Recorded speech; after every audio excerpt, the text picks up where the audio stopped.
జై తెలంగాణ అందరికీ నమస్కారం।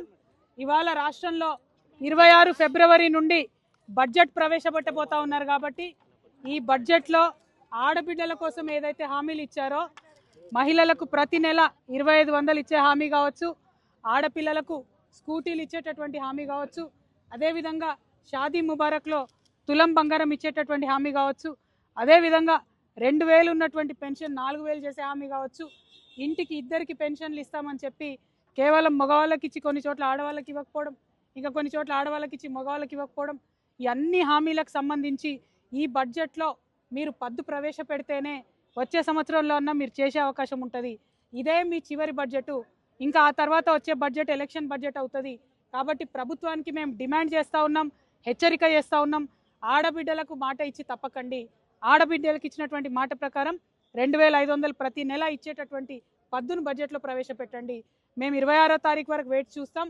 ఆ రోజు మా ఆడబిడ్డలకు సంబంధించిన అంశం కనుక లేకపోతే అందులో ప్రతి జిల్లాలో మీరు ఇవాళ ఇక్కడ ఎట్లయితే చూసారో అట్లానే ఉద్యమాలు వస్తాయి। అవసరం అనుకుంటే సమయం సందర్భం బట్టి అసెంబ్లీనైనా ముట్టడిస్తాం, సెక్రటేరియట్నైనా ముట్టడిస్తాం। ఆడబిడ్డలకు మాత్రం అన్యాయం జరిగితే చూస్తూ ఊరుకోమని తెలియజేస్తూ ఉన్నాం। మీరు ఎన్నికల మీద ఎన్నికలు చేసుకుంటున్నారు తప్పితే ఆడబిడ్డలకు ఇచ్చిన హామీల విషయం మాట్లాడతలేరు। నిన్న ఏం చెప్తా ఉన్నారు, మేము బోనస్ ఇచ్చినామని చెప్తున్నారు, సంతోషం, మీరేం ఘనకార్యం సాధించలే, మీరు చెప్పిన పని చేస్తూ ఉన్నారు అంతే। రైతులకు బోనస్ ఇచ్చి ఆడబిడ్డలకు ఇచ్చిన మాటలు ఎగ్గొట్టడం అంటే అర్థం ఏంటి?